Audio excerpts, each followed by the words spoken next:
Awareness के कार्यक्रम भी अवार्ड से नवाजा जाएगा। चला रहे हैं ताकि लोगों को हेल्थ और एक्सेसिबल और सभी मरीज को ट्रीटमेंट की अपॉर्चुनिटी। आदरणीय प्रधानमंत्री क्वेश्चन नंबर 127 श्री धीरज प्रसाद साहू, मैं विनोद सातो विनम्रता नॉट पूर्वक present. Honourable minister.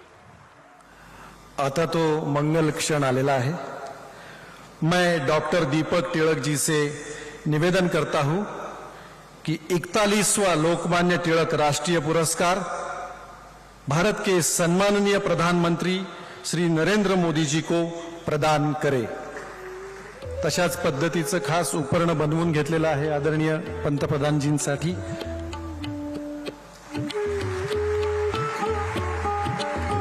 Lokmanya Tilak ji की पहचान पुणेरी पगड़ी और लोकमान्य जी का उत्तरीय, त्याचप्रमाणे सम्मान पत्र,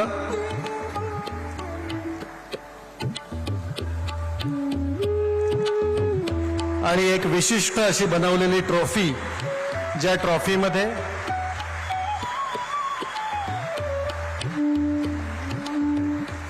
विशिष्ट ट्रॉफी, ज्या ट्रॉफीमध्ये आपण पाहू शकता श्रीमद भगवत गीता, त्याचप्रमाणे लोकमान्यांची पगडी, केसरीचा पहिला अंक आणि लोकमान्यांची प्रतिमा।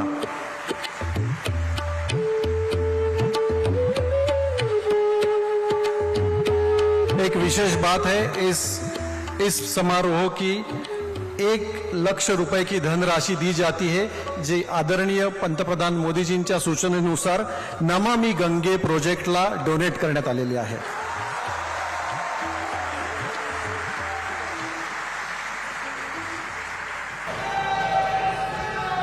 लोकमान्य टिळकांची आज 103वी पुण्यतिथी आहे।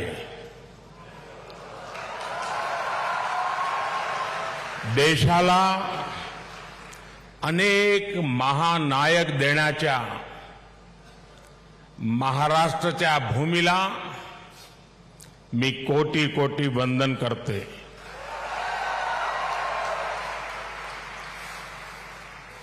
कार्यक्रम में उपस्थित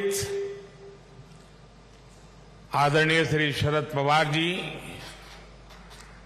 राज्यपाल श्रीमान रमेश बैस जी, महाराष्ट्र के मुख्यमंत्री श्रीमान एकनाथ शिंदे जी, उप मुख्यमंत्री श्रीमान देवेंद्र फडणवीस जी, उप मुख्यमंत्री श्रीमान अजीत पवार जी, ट्रस्ट के अध्यक्ष श्रीमान दीपक तिलक जी, पूर्व मुख्यमंत्री मेरे मित्र श्रीमान सुशील कुमार शिंदे जी, तिलक परिवार के सभी सम्मानित सदस्यगण एवं उपस्थित भाई और बहनों, आज का ये दिन मेरे लिए बहुत अहम है। मैं यहां आकर जितना उत्साहित हूं उतना ही भावुक भी हूं। आज हम सब के आदर्श और भारत के गौरव बाल गंगाधर तिलक जी की पुण्यतिथि है। साथ ही आज अन्ना भाऊ साठे जी की जन्म जयंती भी है। लोकमान्य तिलक जी तो हमारे स्वतंत्रता इतिहास के माथे के तिलक है।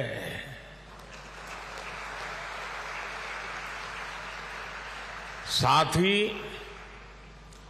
अन्ना भाऊ ने भी समाज सुधार के लिए जो योगदान दिया वह अप्रतिम है और साधारण है। मैं इन दोनों ही महापुरुषों के चरणों में श्रद्धापूर्वक नमन करता हूं।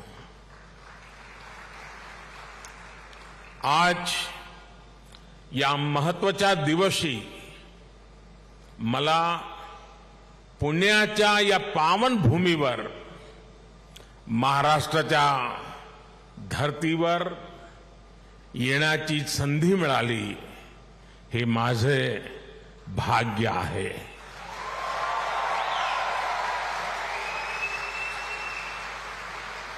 ये पुण्य भूमि छत्रपति शिवाजी महाराज की धरती है. ये चाफेकर बंधुओं की पवित्र धरती है. इस धरती से ज्योतिबा फुले, सावित्रीबाई फुले की प्रेरणाएं और आदर्श जुड़े हैं. अभी कुछ ही देर पहले मैंने दगड़ू सेठ मंदिर में गणपति जी का आशीर्वाद भी लिया. ये भी पुणे जिले के इतिहास का बड़ा दिलचस्प पहलू है. दगड़ू सेठ पहले व्यक्ति थे जो तिलक जी के आह्वान पर गणेश प्रतिमा की सार्वजनिक स्थापना में शामिल हुए थे. मैं इस धरती को प्रणाम करते हुए इन सभी महान विभूतियों को श्रद्धापूर्वक नमन करता हूं.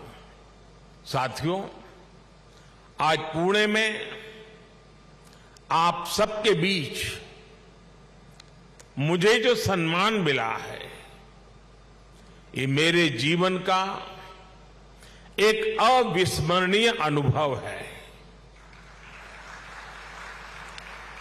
जो जगह, जो संस्था सीधे तिलक जी से जुड़ी रही हो, उसके द्वारा लोकमान्य तिलक नेशनल अवार्ड मिलना मेरे लिए सौभाग्य की बात है. मैं इस सम्मान के लिए हिंद स्वराज संघ का और आप सभी का पूरी विनम्रता के साथ हृदय से आभार व्यक्त करता हूं. और मैं ये भी कहना चाहूंगा, अगर ऊपर ऊपर से थोड़ा नजर करें तो हमारे देश में काशी और पुणे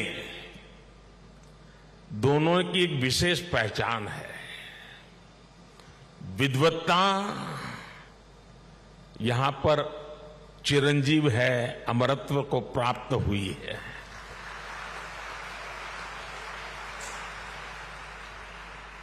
और जो पुणे नगरी विद्वत्ता की दूसरी पहचान हो, उस भूमि पे सम्मानित होना जीवन का इससे बड़ा कोई गर्व और संतोष की अनुभूति देने वाली घटना नहीं हो सकती है. लेकिन साथियों, जब कोई अवार्ड मिलता है तो उसके साथ ही हमारी जिम्मेदारी भी बढ़ जाती है. आज जब उस अवार्ड से तिलक जी का नाम जुड़ा हुआ हो, तो दायित्व बोध और भी कई गुना बढ़ जाता है. मैं लोकमान्य तिलक नेशनल अवार्ड को 140 करोड़ देशवासियों के चरणों में समर्पित करता हूं.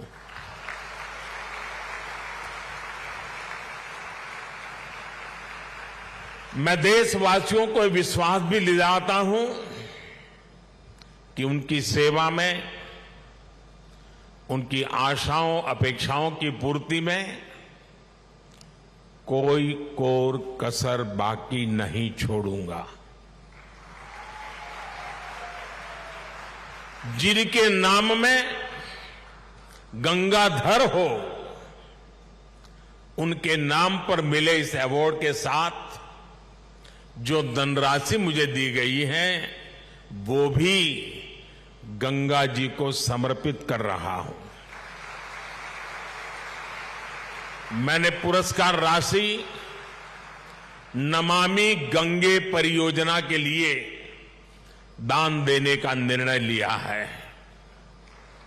साथियों, भारत की आजादी में लोकमान्य तिलक की भूमिका को, उनके योगदान को कुछ घटनाओं और शब्दों में नहीं समेटा जा सकता है।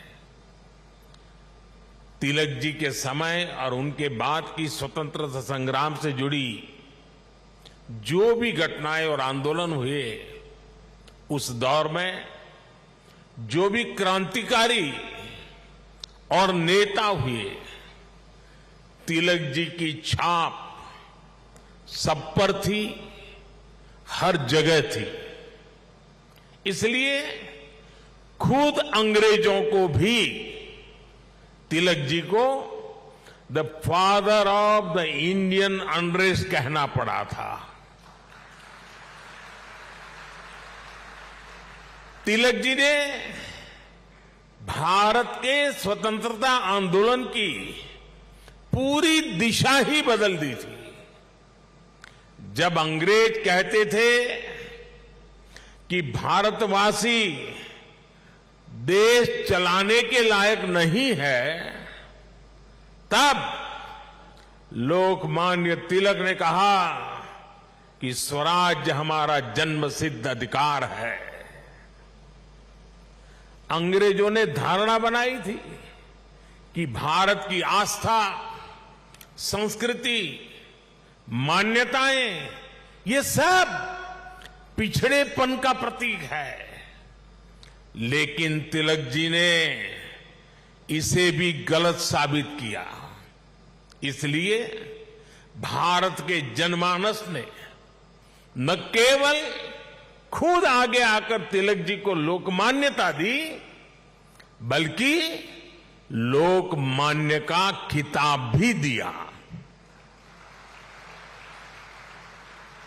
और जैसा अभी दीपक जी ने बताया, स्वयं महात्मा गांधी ने उन्हें आधुनिक भारत का निर्माता भी कहा।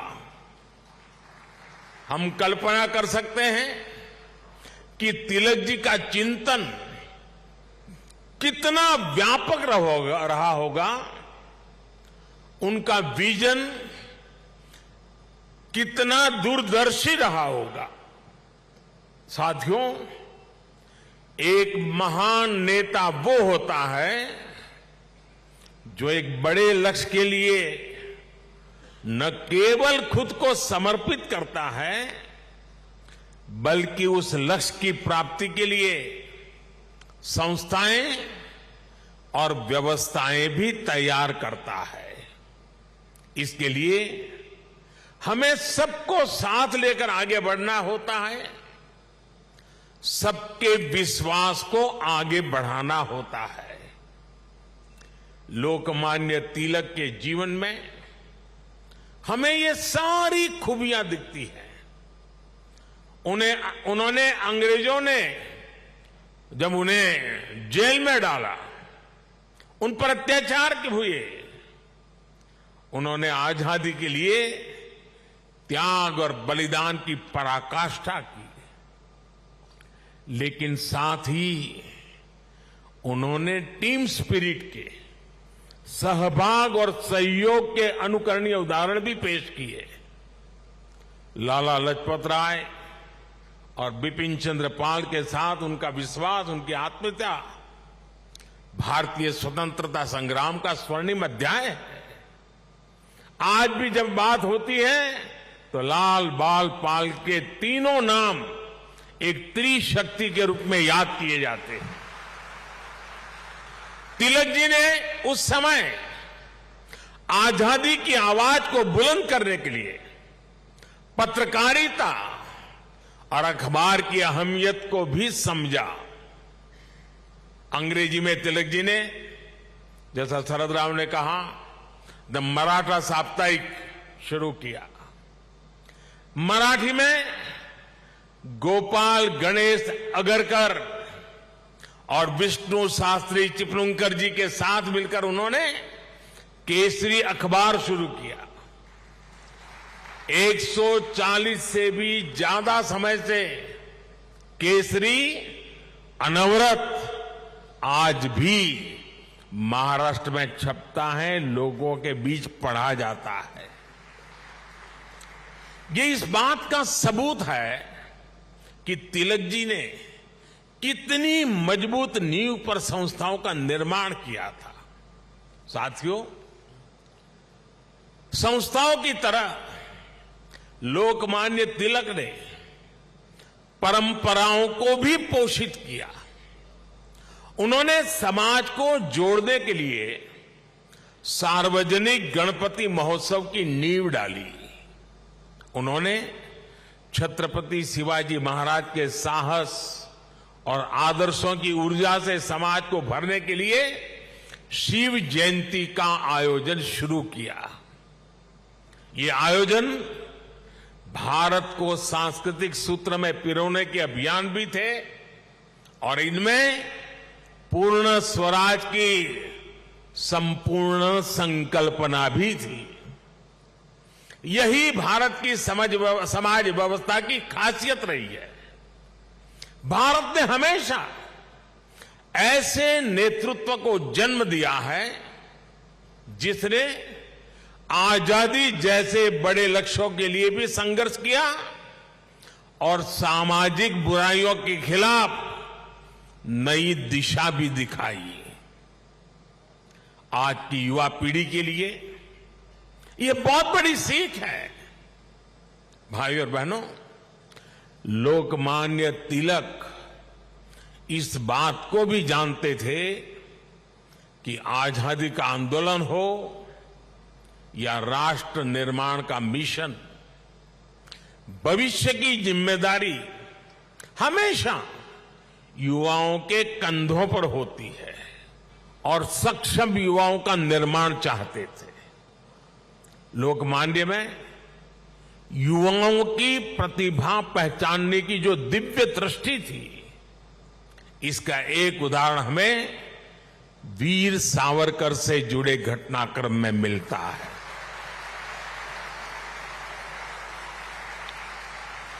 उस समय सावरकर जी युवा थे। तिलक जी ने उनकी क्षमता को पहचाना। वो चाहते थे कि सावरकर बाहर जाकर अच्छी पढ़ाई करें और वापस आकर आजादी के लिए काम करें। ब्रिटेन में श्यामजी कृष्ण वर्मा ऐसे ही युवाओं को अवसर देने के लिए 2 स्कॉलरशिप चलाते थे। एक स्कॉलरशिप का नाम था छत्रपति शिवाजी स्कॉलरशिप और दूसरी स्कॉलरशिप का नाम था महाराणा प्रताप स्कॉलरशिप। वीर सावरकर के लिए तिलक जी ने श्यामजी कृष्ण वर्मा से सिफारिश की थी। इसका लाभ लेकर वो लंदन में बैरिस्टर बन सके। ऐसे कितने ही युवाओं को तिलक जी ने तैयार किया। पुणे में new English school, Deccan education society और फर्ग्यूसन कॉलेज जैसे संस्थानों, उसकी स्थापना उनके इसी विजन का हिस्सा है। इन संस्थाओं से ऐसे कितने ही युवा निकले जिन्होंने तिलक जी के मिशन को आगे बढ़ाया, राष्ट्र निर्माण में अपनी भूमिका निभाई। व्यवस्था निर्माण से संस्था निर्माण, संस्था निर्माण से व्यक्ति निर्माण और व्यक्ति निर्माण से राष्ट्र निर्माण, ये विजन राष्ट्र के भविष्य के लिए रोड मैप की तरह होता है। इसी रोड मैप को आज देश प्रभावी ढंग से फॉलो कर रहा है। साथियों, वैसे तो तिलक जी पूरे भारत के लोकमान्य नेता है, लेकिन जैसे पुणे और महाराष्ट्र के लोगों के लिए उनका एक अलग स्थान है, वैसा ही रिश्ता गुजरात के लोगों का भी उनके साथ है। मैं आज इस विशेष अवसर पर मैं उन बातों को भी याद कर रहा हूं। स्वतंत्रता संग्राम के समय वो करीब 1.5 महीने अहमदाबाद साबरमती जेल में रहे थे। इसके बाद 1916 में तिलक जी अहमदाबाद आए और आपको जानकर के खुशी होगी उस समय जब अंग्रेजों की पूरी तरह जुल्म चलते थे, अहमदाबाद में तिलक जी के स्वागत में और उनको सुनने के लिए उस जमाने में 40,000 से ज्यादा लोग उनका स्वागत करने के लिए आए थे। और खुशी की बात यह है कि उनको सुनने के लिए उस समय ऑडियंस में सरदार वल्लभ भाई पटेल भी थे।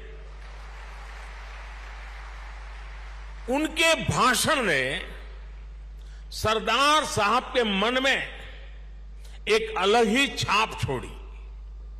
बाद में सरदार पटेल अहमदाबाद नगर पालिका के प्रेसिडेंट बने, म्युनिसिपैलिटी के प्रेसिडेंट बने।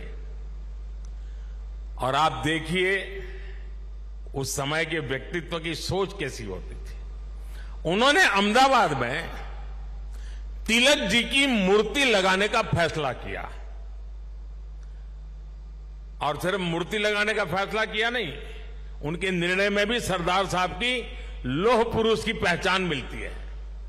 सरदार साहब ने जो जगह चुनी वो जगह थी विक्टोरिया गार्डन।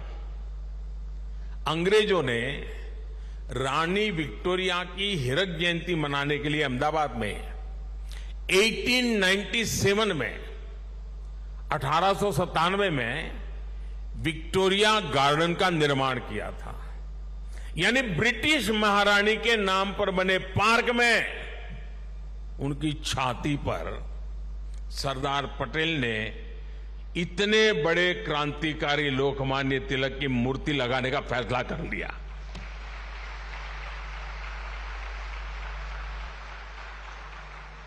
और उस समय सरदार साहब पर इसके खिलाफ कितना ही दबाव पड़ा, उन्हें रोकने की कोशिश हुई, लेकिन सरदार तो सरदार थे। सरदार ने कह दिया वो अपना पद छोड़ देना पसंद करेंगे, लेकिन मूर्ति तो वहीं पर लगेगी। और वो मूर्ति बनी और 1929 में उसका लोकार्पण महात्मा गांधी ने किया।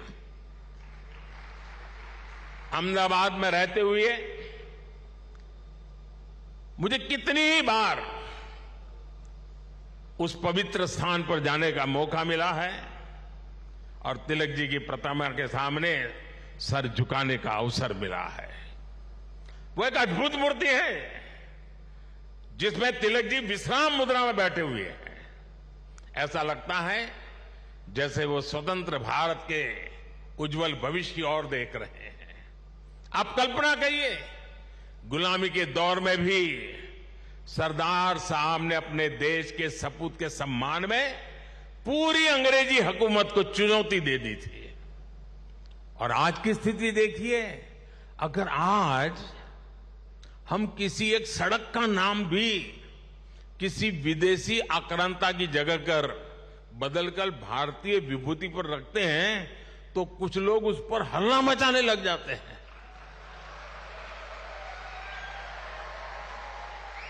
उनकी नींद खराब हो जाती है। साथियों, ऐसा कितना ही कुछ है जो हम लोकमान्य तिलक के जीवन से सीख सकते हैं।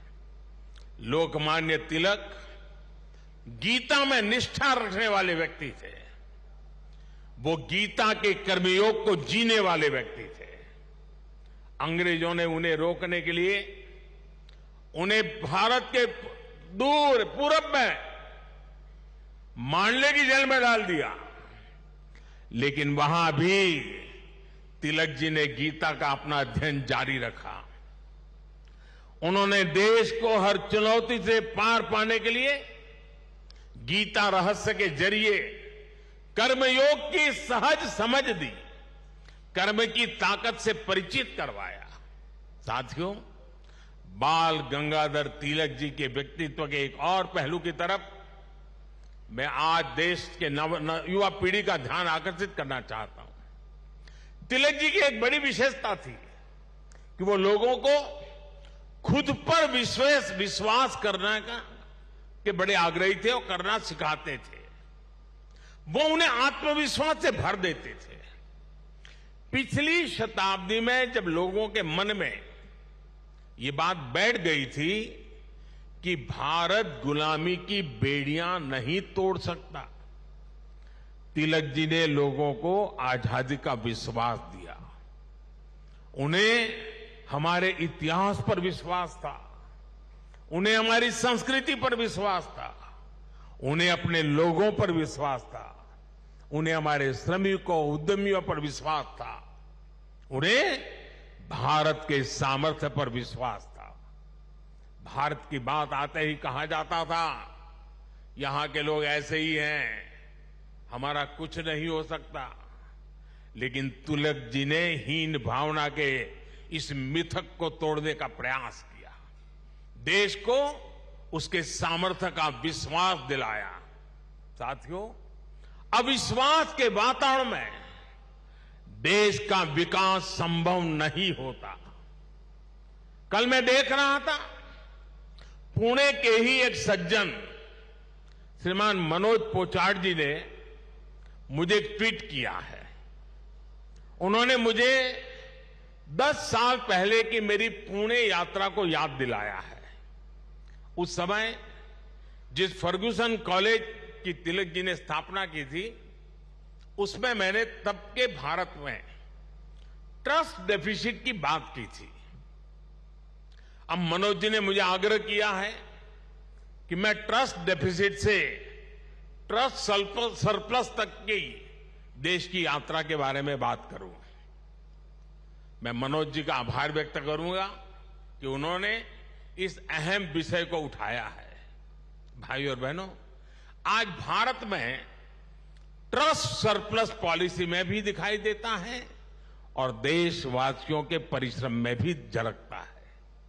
बीते 9 वर्षों में भारत के लोगों ने बड़े बड़े बदलावों की नींव रखी, बड़े बड़े परिवर्तन करके दिखाए।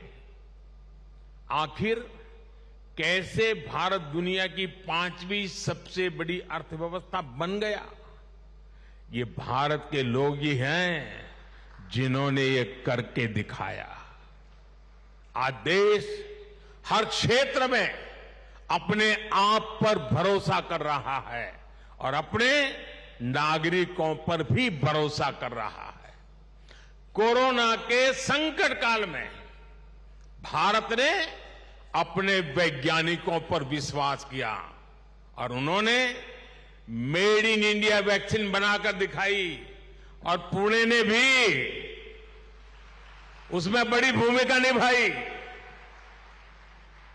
हम आत्मनिर्भर भारत की बात कर रहे हैं क्योंकि हमें विश्वास है कि भारत ये कर सकता है।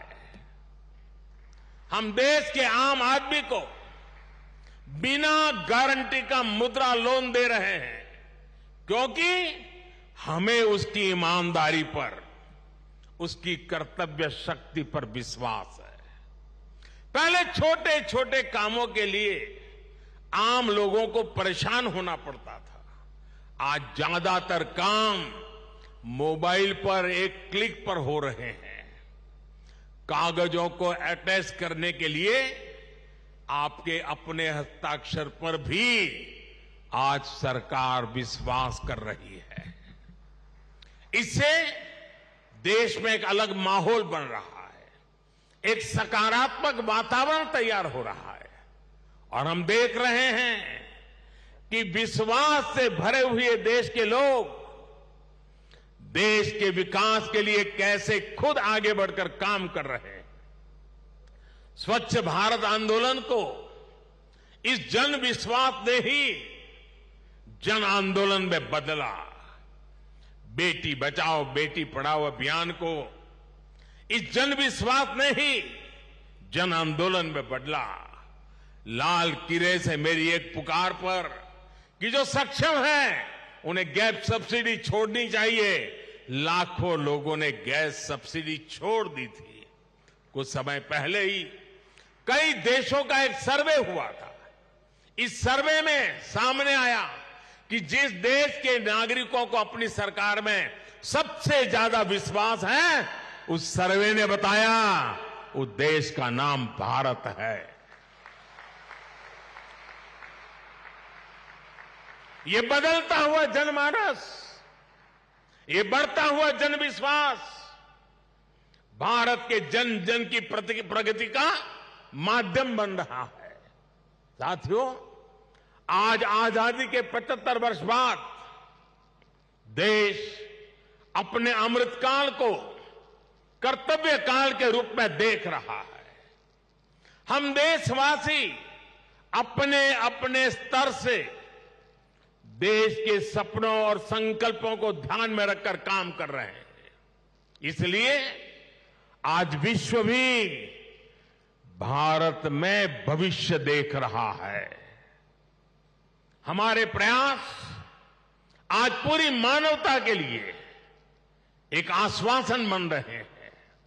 मैं मानता हूं कि लोकमान्य आज जहां भी उनकी आत्मा होगी, वो हमें देख रहे हैं, हम पर अपना आशीर्वाद बरसा रहे हैं।